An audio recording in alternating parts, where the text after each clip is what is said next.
चुनाव आयोग जिस दिन यहाँ की सरकार गिर जाएगी, जो कि जल्द गिरेगी, उस दिन इस पे चर्चा हम लोग। अभ्यर्थियों की ओर से सवाल है, बीएसएससी मामला चाचा उनकी गोद में जाकर बैठ गए।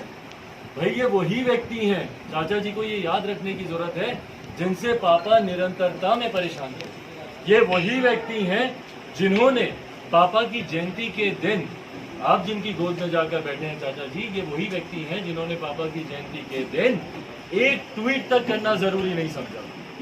दूसरी तरफ जहां सत्ता पक्ष विपक्ष के तमाम लोग कहीं पे जयंती समारोह कर रहे थे, कहीं पे प्रधानमंत्री ने इतना खूबसूरत ट्वीट किया, सब किया, पर मुख्यमंत्री नीतीश कुमार जी ने एक शब्द बोलना उचित नहीं समझा। क्या इस तरीके के सम्मान की आप कल्पना करते हैं जिनकी गोद में आप जाकर बैठे हैं? हमारे नेता के आदर्शों की बात यहाँ पर कर रहे हैं। तो ये तमाम बातें, पर जो व्यक्ति कान में रुई डालकर बैठे हों उनको आप घेर के क्या कर लेंगे? उनको बदलने की जरूरत है। मौजूदा जो मुख्यमंत्री ये बयान दे दे कि बिहार में रोजगार लग ही नहीं सकता, क्यों? वाटर बॉडीज के चक्कर में। जो मुख्यमंत्री साफ पल्ला झाड़ ले कि भैया हम बिहार में अब रोजगार नहीं दे सकते, जो मुख्यमंत्री अपने विकास की गाथा जो लिखते नहीं थकते, उनकी विकास की गाथा में लिए भाई मैं उनकी दुख, उनकी वेदना को मैं समझ ही नहीं सकता। पर मैंने पूरा एक महीना उनके साथ नहीं बिताया था कि पापा के निधन के बाद, उनके साथ, अपनी सिस्टर के साथ। और ये भर्ती करवाएंगे क्या वो मुख्यमंत्री इस तरीके की बातों पर ध्यान देंगे? मैं तो विधानसभा से पहले मैंने तमाम ये सारे विषय उनके समझ रखे थे। आज तक बता दीजिए कौन सा ऐसा विषय, और मुझे छोड़ दीजिए ना भैया, जनता सड़क पर उतरी हुई है और जनता ने कहीं ना कहीं तीसरे नंबर की इनको पार्टी बनाया, तो ये मैंडेट इनको मुख्यमंत्री बनाने के लिए तो नहीं था ना। ये बात तो स्पष्ट है।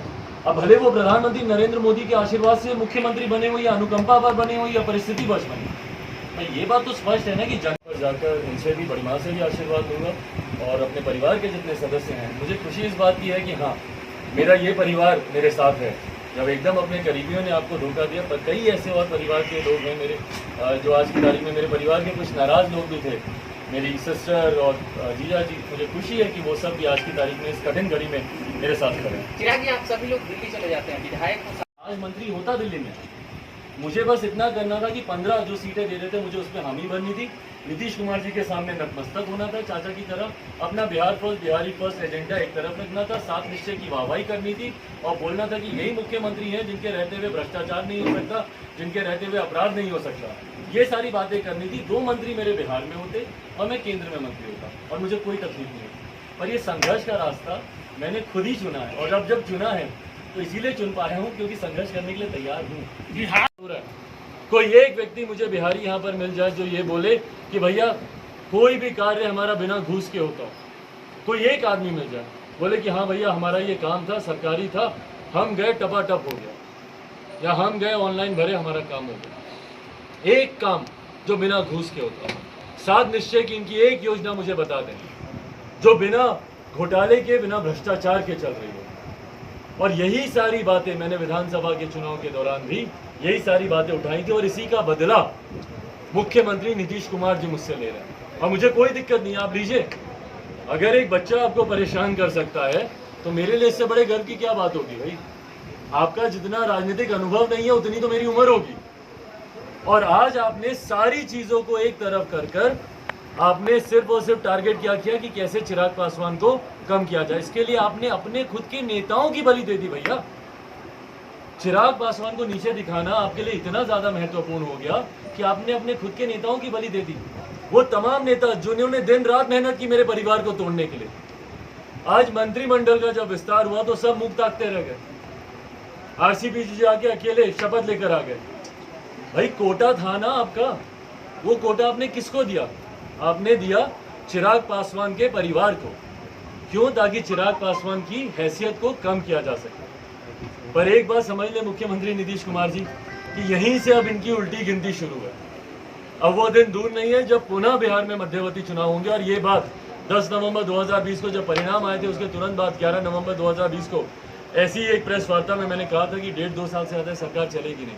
और अब देखिएगा, अब यहाँ से इनकी सरकार की उल्टी गिनती शुरू है। कई इनके जदयू के ही ऐसे विधायक हैं जो असंतुष्ट चल रहे हैं और जो हम लोग के भी संपर्क में। बहुत जल्द आने वाले दिनों में आप देखेंगे कि किस तरीके से न सिर्फ जनता दल यूनाइटेड में टूट होगी, बल्कि तथाकथित जो एनडीए गठबंधन वहाँ पर चल रहा है उसमें भी टूट होगी। और उसके बाद जैसा मैं बार बार कहता हूँ कि मध्यवर्ती चुनाव बहुत जल्दी बिहार में होंगे और हम सब कहीं ना कहीं उसी की तैयारी में भी हम लोग लगे हुए हैं। आशीर्वाद यात्रा के माध्यम से जहाँ एक तरफ मेरा संकल्प है कि मेरे परिवार के लोगों ने जब मुझे अब धोखा दिया तो अब बिहार की जनता के अलावा मेरे पास कोई बचा नहीं है, तो एक तरफ जहाँ उनसे आशीर्वाद लेना मेरी प्राथमिकता है, वहीं दूसरी तरफ अपने संगठन को कैसे मजबूत किया जाए बिना इस बात की चिंता किए हुए कि भैया अभी गठबंधन में कौन है नहीं है, कौन साथ है कौन विरोध में है, मैं किसके साथ हूँ नहीं हूँ, बिना इस बात की चिंता किए हुए, क्योंकि समय फिर से कम है। जल्द ही बिहार में विधानसभा के चुनाव होंगे और इस यात्रा के माध्यम से संगठन को भी कैसे मजबूती दी जाए इस दिशा में हम लोग अब ये मान के चलिए आपने 5 जुलाई सरकार की उल्टी गिनती शुरू है। सरकार गिरेगी ना, सरकार में भ्रष्टाचार होता है, सरकार को हटाना चाहिए, बदलना चाहिए। चाचा पे क्या बोलना चाहिए? चाचा क्या बोलना चाहिए? चाचा पे क्या बोलना चाहिए? चाचा आपके केंद्रीय मंत्री बने हैं, यही बनने के लिए तो परिवार मंत्री बनने के लिए इतना बड़ा कदम उठाए कि परिवार पार्टी सब विचारों को भी भूल गए। आपने टूटे हिंडन